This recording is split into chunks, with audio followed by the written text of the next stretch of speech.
Hello students, आज हम बात करेंगे मेगास्पोरोजेनेसिस और फीमेल गैमेटोफाइट के बारे में। मेगास्पोरोजेनेसिस जिसे कहा जाता है गुरु बीजाणु जनन एवं मादा युग्मोद्भिद के बारे में बात करेंगे इस लेक्चर के अंदर। सबसे पहले बात करते हैं मेगास्पोरोजेनेसिस या गुरु बीजाणु जनन के बारे में। तो वह प्रक्रिया जिसके द्वारा मेगास्पोर या गुरु बीजाणु का निर्माण होता है वह प्रक्रिया कहलाती है गुरु बीजाणु जनन।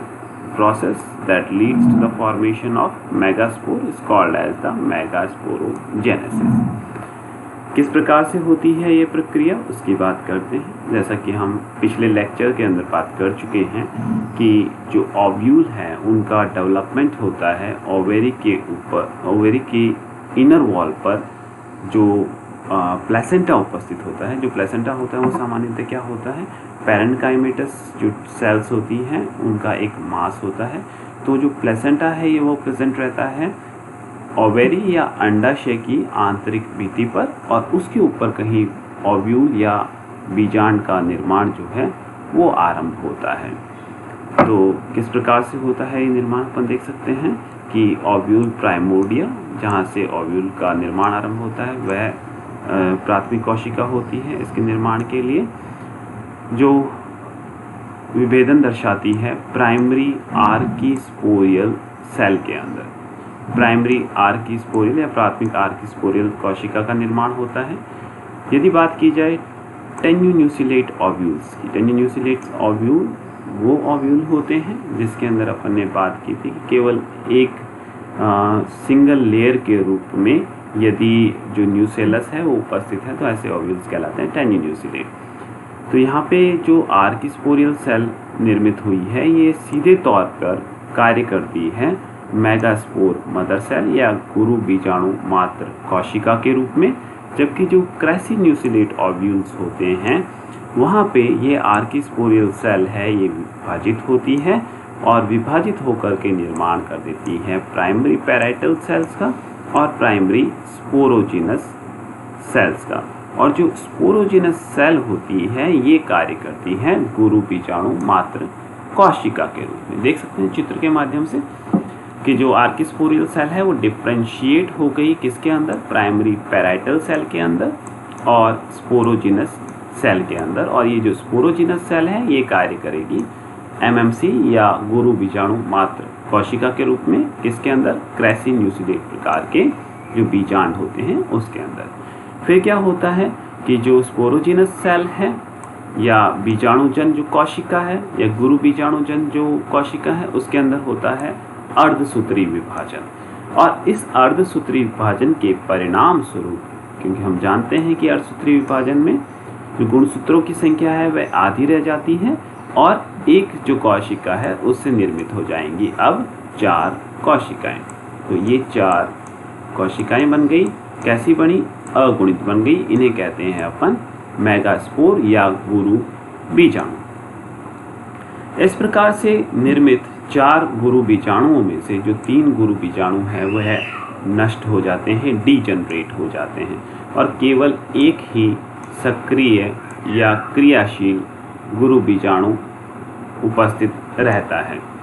सामान्यतः ये देखा गया है कि 4 जो गुरु बीजाणु हैं उनमें से जो चलाजल भाग की तरफ उपस्थित रहता है वही सक्रिय गुरु बीजाणु के रूप में कार्य करता है। लेकिन अपवाद स्वरूप जो ओनाग्रेसी एस्ट्रेसी कुल के पादप हैं उनके अंदर जो सक्रिय या क्रियाशील गुरु बीजाणु होता है वह बीजांड द्वारीय क्षेत्र की तरफ उपस्थित रहता है, यानी कि इस तरफ का जो गुरु बीजाणु है वह सक्रिय रहता है, जबकि सामान्यतः जो चलाजल भाग का गुरु बीजाणु है वह सक्रिय गुरु बीजाणु के रूप में कार्य करता है। तो ये प्रक्रिया हो गई जिसमें क्या बन गए, गुरु बीजाणुओं का निर्माण हो गया। ये प्रक्रिया कहलाई गुरु बीजाणु जनन की प्रक्रिया। नेक्स्ट बात करते हैं फीमेल गैमेटोफाइट के बारे में या मादा युग्मोद्भिद के बारे में। तो जो मादा युग्मोद्भिद है उसकी जो प्रथम कोशिका है वह होगी आपके फंक्शनल मेगास्पोर। जो अपन यहाँ पे बात की थी कि जो सक्रिय मेगास्पोर है वह कार्य करेगा फीमेल गैमेटोफाइट की प्रथम कोशिका के रूप में। देख सकते हैं इस चित्र के माध्यम से जो 3 मेगास्पोर है वह डिजेनरेट हो गए, नष्ट हो गए, और एक फंक्शनल मेगास्पोर उपस्थित है। ये कार्य करेगा मादा युग्मोद्भिद के निर्माण की प्रथम कोशिका के रूप में। अब होगा क्या यहाँ पे कि इस जो मेगास्पोर है इसके केंद्रक के अंदर माइटोसिस होगा, और इस माइटोसिस यानी कि समसूत्री विभाजन होगा। यहाँ गुणसूत्रों की संख्या समान बनी रहेगी, आधी नहीं होगी, इसलिए इसे कहते हैं अपन समसूत्री विभाजन। और यहाँ पे जो तर्कु तंतु या स्पिंडल्स का फॉर्मेशन होता है, निर्माण होता है, वह उधरवर्ती रूप से होता है, जिस कारण से क्या होता है कि दो जो केंद्रक हैं, या यूँ कहते हैं कि जो क्रोमेटिड हैं, उनका सेपरेशन इस डायरेक्शन में होता है। और इस डायरेक्शन में सेपरेशन के वजह से, सेपरेशन का जो मुख्य कारण है वह ये भी है कि इन दोनों के मध्य एक बृहद केंद्रीय रिक्तिका का निर्माण हो जाता है, जो इन्हें अलग अलग ध्रुवों की तरफ धकेल देती है। तो एक तो जो स्पिंडल फाइबर बने, तर्कुतंतु बने, वे उधरवर्ती रूप से बने, जिस कारण से जो क्रोमेटिड्स का सेपरेशन हुआ या केंद्रक का जो सेपरेशन हुआ वो इस दिशा में हुआ, और इस दिशा के अंदर इन्हें आगे धकेलने का जो कार्य करती है वह इनके मध्य निर्मित केंद्रीय रिक्तिका भी करती है। इसके बाद में जो ये केंद्रक है, इनके अंदर होता है समसूत्री विभाजन सेकेंड। अब समसूत्री विभाजन होगा तो इससे 1 से 2 कोशिकाएं बन गई, और दो केंद्रक बन गए, और 2 केंद्रक इस तरफ बन गए। तो 2 केंद्रक आपको माइक्रोपाइलर एंड की तरफ देखने को मिलेंगे, और 2 केंद्रक आपको जो फ्यूचर चलाजल भाग है बीजांड का उसकी तरफ देखने को, एम्ब्रियो सैक का उसकी तरफ देखने को मिलेंगे। अब आगे बात करते हैं। जो यह अवस्था है 4 केंद्र की अवस्था है, इसके अंदर फिर से समसूत्री विभाजन होता है, इसे कहते हैं समसूत्री विभाजन तृतीय, जिसके परिणाम स्वरूप अब क्या होगा, जो फीमेल गैमेटोफाइट है इसके अंदर अब 8 केंद्रकों का निर्माण हो जाएगा। 4 जो हैं वो रहेंगे आपके चलाजल भाग की तरफ, और 4 केंद्रक देखने को मिलेंगे आपको माइक्रोपाइलर एंड या ध्रुव की तरफ। अब क्या होगा कि प्रत्येक जो ग्रुप है, समूह है, उनमें से एक केंद्रक माइग्रेट करेगा सेंट्रल भाग की तरफ, कोशिका के सेंट्रल भाग या केंद्रीय भाग की तरफ मूवमेंट करेगा, और ये आपस में निकटस्थ उपस्थित रहेंगे, और निकटस्थ उपस्थित रह के क्या कर देंगे, सेंट्रल सेल या केंद्रीय कोशिका का निर्माण कर देंगे। इन्हें कहा जाएगा पोलर न्यूक्लियाई या ध्रुवीय केंद्रक। ठीक है।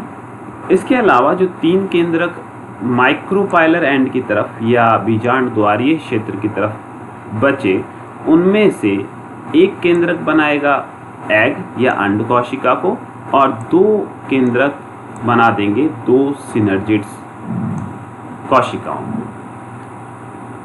अब जो केंद्रक उपस्थित हैं आपके चलाजल भाग की तरफ, वह निर्माण कर देंगे प्रतिमुखी कोशिकाओं का, एंटीपोडल सेल्स का। तो ये जो चित्र दर्शाया गया है यहाँ पे, ये चित्र है एक मोनोस्पोरिक एम्ब्रियो सैक, भ्रूण कोश जिसे कहते हैं, उसके परिवर्धन का। यदि ये बाइस्पोरिक होता तो क्या होता कि इन चारों मेगास्पोर में से 2 जो मेगास्पोर हैं वह सक्रिय रहते। अगर ये टेट्रास्पोरिक होता, जैसा अपन आगे बात करेंगे टाइप्स ऑफ एम्ब्रियो सैक के अंदर, तो चारों के चारों जो मेगास्पोर हैं वो सक्रिय अवस्था में रहते, तो उस प्रकार का एम्ब्रियो सैक कहलाता टेट्रास्पोरिक। क्योंकि यहाँ 4 मेगास्पोर में से केवल एक ही सक्रिय है, इसलिए इसे कहा जा रहा है मोनोस्पोरिक प्रकार का एम्ब्रियो सैक। बात करते हैं अब मादा युग्मोद्भिद की संरचना के बारे में। तो जो मादा युग्मोद्भिद की संरचना है उसमें जो प्रमुख कोशिकाएं उपस्थित रहती हैं, उनके अंदर आता है आपके एग सेल या अंड कोशिका, जो हमें पता है कि माइक्रोपाइलर सिरे की तरफ एक अंड कोशिका उपस्थित रहती है। अब जो अंड कोशिका है वह दो सिनर्जिड्स के साथ में मिल करके निर्माण कर लेती है एग एपरेटस या एग उपकरण का या अंड उपकरण का, और ये अंड उपकरण उपस्थित रहता है माइक्रोपाइलर या बीजांड द्वारीय सिरे की तरफ। अब जो वॉल होती है या भित्ति होती है इस अंड कोशिका में, वह भित्ति यदि बात की जाए तो चलाजल सिरे की तरफ तो केवल और केवल एक प्लाज्मेटिक मेम्ब्रेन यानी केवल एक मेम्ब्रेन ही उपस्थित रहती है जो चलाजल सिरा होता है उसकी तरफ, यानी कि ये जो अंड कोशिका है यहाँ केवल और केवल एक प्लाज्मेटिक मेम्ब्रेन या कोशिका झिल्ली ही उपस्थित रहती है, जबकि इसी अंड कोशिका का जो सिरा माइक्रोपाइल की तरफ यानी इस तरफ उपस्थित रहेगा, उस सिरे पर जो कोशिका भित्ति होगी वह मोटी होगी और किसकी निर्मित होगी, सेल्यूलोज से निर्मित होगी। साथ ही साथ इस जो अंड कोशिका है इसके अंदर ध्रुवता भी पाई जाती है। अधिकांश जो साइटोप्लाज्म या कोशिका द्रव्य होता है वह चलाजल भाग की तरफ उपस्थित रहता है, साथ ही साथ जो न्यूक्लियस है वह भी चलाजल भाग की तरफ ही उपस्थित रहेगा, जबकि जो माइक्रोपाइलर एंड होता है या बीजांड द्वारीय सिरा होता है इस तरफ, यहाँ केवल और केवल एक बृहद रिक्तिका उपस्थित रहती है। कुछ स्थानों पर जैसे प्लम्बेगो टाइप का जो ओव्यूल एम्ब्रियोसैक होता है वहाँ पे सिनर्जिड्स एब्सेंट होती है। यदि सिनर्जिड एब्सेंट होती है तो उस कंडीशन के अंदर क्या होता है कि जो अंड कोशिका या एग सेल है यह प्रोमिनेंट प्रोजेक्शंस का निर्माण कर लेती हैं, और ये जो प्रोजेक्शंस हैं या ये जो अतिवृद्धियाँ हैं यह मिमिक करती हैं, ये फिलीफॉर्म के समान संरचना दर्शाती हैं। बात करेंगे फिलीफॉर्म क्या होता है। नेक्स्ट अपन बात करते हैं सिनर्जिड्स के बारे में। तो जो सिनर्जिड्स हैं, जैसा कि हम बात कर चुके हैं कि अंड कोशिका दो सिनर्जिड्स के साथ में मिलकर के अंड उपकरण का निर्माण कर लेते हैं। तो यहाँ पे सामान्य रूप से दो या दो से अधिक सिनर्जिड्स हर एक एम्ब्रियोसैक या भ्रूणकोश के अंदर उपस्थित रहती हैं, जो अंड कोशिका को कवर किए हुए रहती है, घेरे हुए रहती है। अब अंड कोशिका के समान सिनर्जिड्स के अंदर भी पोलैरिटी पाई जाती है, ध्रुवता पाई जाती है, परंतु ये जो ध्रुवता होती है यह अंड कोशिका के एकदम उलट होती है, अपोजिट होती है। होता ये है कि जो इन सिनर्जिड्स का चलाजल सिरा होता है, यानी चलाजा की तरफ जो सिरा होता है वह तो होता है आपके रिक्तिका में या वैक्यूलेटेड, और जो माइक्रोपाइलर सिरा होता है यहाँ पे जो कोशिका द्रव्य होता है वह अत्यधिक डेंस घनत्व वाला होता है तथा केंद्रक भी इसी ओर उपस्थित रहते हैं। जैसा कि हमने बात की थी कि उन अवस्थाओं में जहाँ पे सिनर्जिड अनुपस्थित रहता है अंड कोशिका खुद फिलीफॉर्म्स का निर्माण कर लेती है। अब फिलीफॉर्म एपरेटस क्या होता है उसकी बात करते हैं। तो फिलीफॉर्म एपरेटस यह अंगुलीनुमा प्रोजेक्शंस होते हैं, अंगुलीनुमा प्रवर्ध होते हैं, जो कि सिनर्जिड्स की सेल वॉल से निर्मित होते हैं और यह पेनिट्रेट करते हैं cytoplasm of the central cell, यानी साइटोप्लाज्म के अंदर ये धसे हुए रहते हैं। ये फिलीफॉर्म एपरेटस है। इनका निर्माण होता है आपके सिनर्जिड्स की कोशिका भित्ति से, और यह प्रोजेक्टेड रहते हैं आपके सेंट्रल सेल के अंदर। फिलीफॉर्म एपरेटस फंक्शन, कार्य क्या होता है इस फिलीफॉर्म एपरेटस का वो बात करें तो यह डिस्ट्रीब्यूशन यानी वितरण करता है पोषक तत्वों का भ्रूणकोश के अंदर। साथ ही साथ यह कुछ ऐसे सब्सटेंस या पदार्थ स्रावित करता है जो कि पराग नलिका को आकर्षित करते हैं भ्रूणकोश की तरफ। साथ ही साथ ये कुछ यांत्रिक शक्ति भी प्रदान करता है या यांत्रिक स्थायित्व भी प्रदान करता है। सामान्य रूप से जो सिनर्जिड्स होती हैं वह नष्ट हो जाती हैं निषेचन के दौरान या निषेचन के बाद, बट जो प्रेपेला है इसके अंदर जो सिनर्जिड्स हैं वो दीर्घित हो जाती हैं और चूषकांगों के रूप में, हॉस्टोरिया के रूप में कार्य करती हैं। नेक्स्ट बात करें अपन तो एंटीपोडल सेल्स पाई जाती हैं फीमेल गैमेटोफाइट या मादा युग्मोद्भिद के अंदर। जिसे हम एम्ब्रियो सैक भी कह रहे हैं यहाँ पे, भ्रूण कोश जिसे कहा जाता है हिंदी के अंदर। तो एंटीपोडल जो सेल्स हैं ये सामान्यतः 3 होती है, प्रतिमुखी कोशिकाएं, इनकी संख्या सामान्यतः 3 होती हैं और ये चलाजल जो सिरा है आपके ओव्यूल का वहाँ प्रेजेंट होती है, वहाँ उपस्थित रहती हैं। परंतु इनकी जो संख्या है वह 1 से 300 तक वैरी कर सकती है, यानी न्यूनतम संख्या इसकी 1 हो सकती है या हो सकता है कि कहीं कहीं पे ये अनुपस्थित भी रहे, और मैक्सिमम जो संख्या है इसकी वह 300 तक हो सकती है। जैसे कि जिया मेज के अंदर या मक्के के अंदर अपन बात करें तो प्रतिमुखी कोशिकाओं की संख्या 20 होती है, जबकि ओइनोथेरा टाइप का जो एम्ब्रियो सैक है उसके अंदर प्रतिमुखी कोशिकाएं पाई ही नहीं जाती हैं।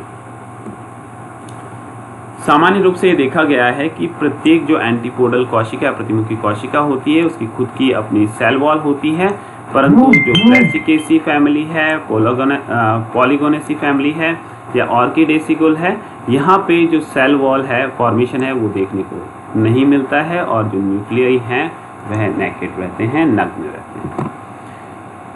वही बात की जाए यदि आर्जीमून की, तो जो एंटीपोडल सेल्स हैं आर्जीमून के अंदर प्रतिमुखी कोशिकाएं क्या निर्मित कर लेती हैं, हॉस्टोरिया निर्मित कर लेती हैं या चूषकांगों का निर्माण कर लेती हैं। जैसा अपन ने देखा था कि जो सिनर्जिड्स हैं ट्रेपेला के अंदर वो बना रहे थे हॉस्टोरिया, परंतु जो आर्जीमोन है वहाँ पे जो एंटीपोडल सेल्स हैं वो हॉस्टोरिया का निर्माण कर लेती हैं, चूषकांगों का निर्माण कर लेती हैं।